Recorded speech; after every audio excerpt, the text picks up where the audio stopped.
Now here Anna, who is 6 years old, and his father Ben, who is 27 years old, have the same birthday.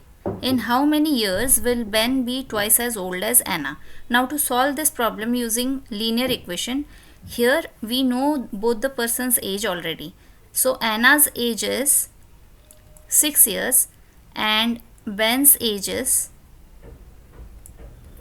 27 years. Now they are asking in how many years Ben will be twice old as Anna.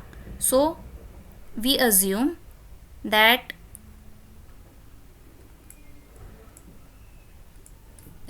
x as number of years.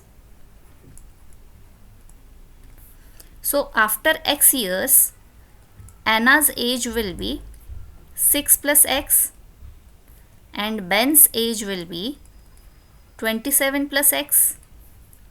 Now at this stage, Ben's age is twice as Anna. That means twice of 6 plus